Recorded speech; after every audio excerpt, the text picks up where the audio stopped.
C'est souvent ce qui arrive après des journées de beau temps, de temps chaud et humide. On se retrouve avec de l'air instable qui peut conduire à des orages électriques, parfois un peu plus violents avec du vent, de la grêle. Et le pire, là, des tornades. Et c'est ce qui s'est produit hier, tout près de la frontière ontarienne, là, à Rigaud et Tressin-Rédempteur. Donc, deux municipalités qui ont été, évidemment, c'est pas les tornades, c'est pas l'ensemble de la municipalité. Comme on dit, c'est un corridor assez étroit, assez restreint.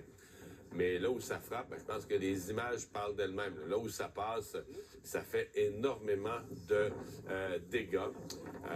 On a, dans ce cas-ci, toit arraché du côté d'entreprises agricoles, des silos, des dommages sur des bâtiments. Des arbres, ça va de soi, là, des arbres déracinés, des arbres arrachés, des arbres cassés. Il y en a beaucoup aussi. Guillaume Roy est le directeur des services de sécurité incendie à la ville de Rigaud. Monsieur Roy, bonjour. Bonjour, M. Dumont. Alors, ce matin, je présume qu'on est à constater les dégâts et à ramasser? Oui, absolument. Et j'ai des équipes qui sont retournées sur le terrain là, pour la remise en service. Quand ils remettent l'électricité, on a des petits problèmes là, en ce moment. Donc, les équipes sont sur le terrain.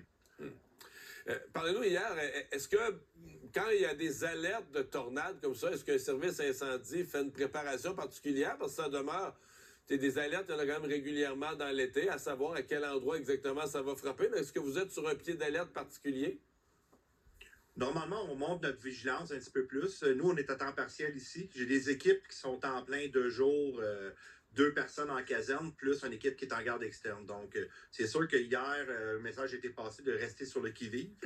On a eu les alertes d'Environnement Canada, comme tout le monde, là, à 14 heures environ. Après ça, on est resté en veille d'alerte, là, tornade, là, jusqu'à 10, 11 heures le soir. Mais c'est sûr, quand le premier appel est rentré, ça n'a pas rentré tornade, ça a rentré vérification, c'est un appel officier. Vérification, bâtiment, c'est un peu bizarroïde, comme je dis, là. C'était pas clair comme appel. Puis c'est en route que la première unité a constaté que, tranquillement, s'en allant vers l'appel, qu'il y avait les vents qui continuaient, il y avait des débris, il y a de l'information qui rentrait, qui pointait vers, du moins, minimalement, une micro-rafale. OK. Parce que, ouais, c'est ça. C'est après coup là, que les évaluations scientifiques vont nous dire quel nom on devra donner à ça. Mais sur le coup, on ne sait pas à quoi on assiste, effectivement. Un service d'incendie fait quoi en pareille circonstance? C'est quoi l'ordre d'intervention lorsqu'on a un phénomène comme celui-là? Bon, comme on fait à chaque fois sur n'importe quel événement, notre mission, c'est de sauver des vies, sauver des biens. Ça va être de stabiliser l'événement en premier lieu. Donc, quand on arrive sur les lieux puis on constate ça, mon capitaine qui est arrivé, ça c'est à Tressin-Rédempteur. Première chose qu'il doit faire, c'est s'assurer qu'il n'y a plus de courant dans les fils électriques parce qu'il y en a un peu partout. On ne sait pas sur quoi qu'on peut marcher ou quoi qu'on peut toucher qui pourrait être électrisé. Donc, au final, c'est de faire un déclenchement d'artère Hydro-Québec, travailler en partenariat aussi avec nos Hydro-Québec, puis la Sûreté du Québec, puis le MTQ pour bloquer les chemins. Puis avant de toucher à quoi que ce soit, il faut avoir les seuls qui peuvent nous dire qu'il n'y a plus de courant avec assurance, c'est Hydro-Québec. OK. Donc, vous touchez à rien où il peut y avoir des fils électriques tant que vous n'avez pas ce feu vert d'hydro. Exact, parce que, tu sais, dans le fond, nous, ce qu'on veut, c'est aller voir dans les maisons s'il y a des blessés. On peut voir, tu sais, quelqu'un est sous le choc, donc il peut me dire qu'il n'y a personne, mais il peut y avoir quelqu'un à l'intérieur. Fait que l'idée, c'est d'aller voir dans les maisons, les bâtiments, s'il n'y a personne qui est coincé. Pour ça, ben, c'est pas au détriment de notre sécurité. Donc, on va stabiliser l'événement, on va s'assurer qu'il n'y a plus d'électricité. Puis, naturellement, Hydro-Québec ont quand même une job. À un moment donné, ils nous disent, OK, ils nous donnent le feu vert, mais ils vont mettre des mises à la terre un peu partout parce que les agriculteurs, c'est en milieu rural. Excusez-moi l'anglicisme, mais eux autres, c'est qu'ils vont aller avec des génératrices, puis ils vont peut-être backfeeder le réseau. Donc, ils vont remettre du courant sur le réseau d'Hydro-Québec s'ils n'ont pas fermé leur interrupteur principal dans les fermes. C'est un peu le danger, là. Nous, on doit travailler sécuritairement. Ouais. Est-ce qu'hier, il y a un moment où vous avez craint qu'il pourrait y avoir des vies en jeu? Ben, en route, quand on n'est pas encore sur les lieux, on arrive, on constate les dégâts, on dit, OK, attends une minute, là, il y a des débris partout. J'ai un appel à Tressin-Rédempteur qu'on couvre, c'est une municipalité à côté de la nôtre, un petit village, puis on couvre Pointe-Fortune également. Donc, quand on est arrivé, premier appel Tressin-Rédempteur, deuxième appel, c'est à Rigaud même, dans le petit brûlé. C'est des images qu'on voit en ce moment. Ça, c'est le deuxième poste de commandement que j'ai fait établir là. On est allé vite fait voir s'il y avait personne. Dans la maison, pas beaucoup de dommages, mais comme vous pouvez voir, le silo en ciment a cédé. a endommagé l'autre silo à côté, puis le toit de la grange a fait ça à la moitié. Donc là, on voulait voir les animaux, parce que pour nous, les animaux, c'est une vie.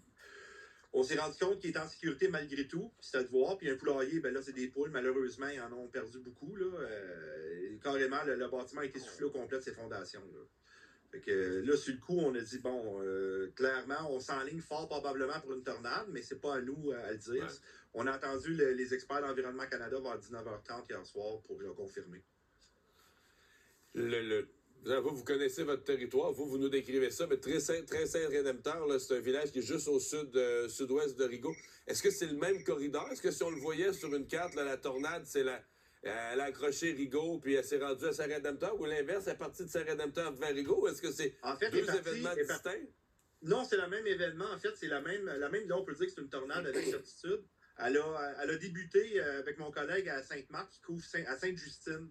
Elle a pris naissance dans les champs, ce qu'on comprend. Là. Il y a des arbres qui ont passé à côté qui ont flanché à côté de la maison. Puis c'est eux qui ont répondu à cet appel-là tout de suite après nous.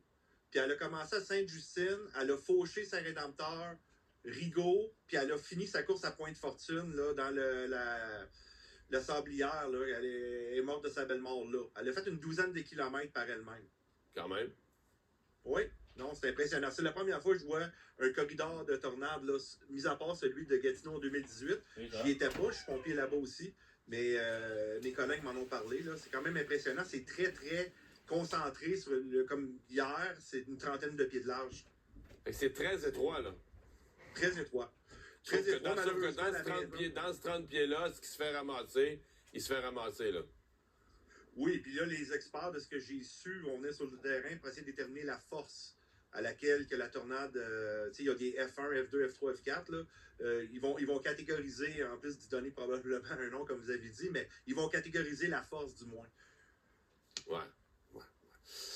Mais est-ce qu'il y a un service, parce que bon, Rigaud, c'est pas énorme, vous l'avez dit, une bonne partie de vos pompiers ne sont pas à temps plein. Est-ce qu'on est préparé est-ce qu'on vous donne des formations? Est-ce qu'on est préparé pour ce genre d'événement-là, quand même très rare? Oui, ben en fait, quand j'ai fait mon certificat à l'université à Polytechnique, il y avait des cours de sécurité civile. Ils nous en parlent de plus en plus que les réchauffements climatiques, mais c'est pas tout le monde, c'est pas obligatoire, c'est cours-là naturellement, donc c'est par curiosité et compétence, tu vas aller chercher le plus possible de bagages. Puis effectivement, le réchauffement climatique amène beaucoup de choses. On a vu les inondations 2017, 2019 et 2023 à Rigaud et un peu partout en Outaouais. Donc, on voit tranquillement qu'il y a un changement des pluies maintenant qui ne s'échelonnent plus sur plusieurs jours, mais plutôt en grande quantité, des vents qui sont très isolés, mais très puissants. On voit les changements climatiques. Là, c'est attribué à qui la faute, on ne le sait pas, mais on vit ça, ces changements-là. Un service ne peut pas se préparer, à part qu'écouter les commandes et les directives d'environnement ou des experts. Quand ils disent qu'il y a une tornade, de vous mettre à l'abri au sous-sol, ben le monsieur qu'on a parlé à Saint-Rédempteur, il a eu le temps de descendre avec son chien au sous-sol. Puis par le temps qu'il était rendu au sous-sol, c'était fini. Fait qu'il a été, dans le fond, on dit souvent, nous autres, dans notre jargon de pompier, on est plus chanceux, on est plus fin qu'on est chanceux. Donc, au final, c'est d'écouter, de se rendre le plus vite possible à l'abri. Mais ce qu'il a fait, c'est le bon réflexe. Quelqu'un qui voit venir le tourbillon à distance, le sous-sol, c'est le plus sécuritaire? Ben, c'est ce qu'ils disent. On n'a pas d'abri comme aux États-Unis. On voit ça aux États-Unis, puis on dit, bon, ben, c'est loin, mais là, on commence à en avoir de plus en plus. C'est ce qu'ils nous disent, c'est de se réfugier au sous-sol, parce que ça va faucher tout ce qui est au niveau du sol, la tornade. Fait que, dans le fond, on écoute, on fait ce qu'il y a à faire. C'est sûr qu'on ne demande pas aux gens de rester dans leur sous-sol jusqu'au lendemain, là. Mais quand on voit qu'il y a une tornade qui s'en vient ou des forts vents comme ça, là, on voit une vidéo qui est filmée. Heureusement, c'est le fun pour nous, on le voit. C'est assez loin de la personne, mais je vous le dis, si cette personne-là était dans le tourbillon, elle serait probablement décédée aujourd'hui. Je veux dire, avec ce que j'ai vu comme dommage, ça ne pardonne pas, là. Ouais, on comprend bien ça. Monsieur Roy, merci beaucoup d'avoir été avec nous ce matin. Ça fait plaisir. Au revoir.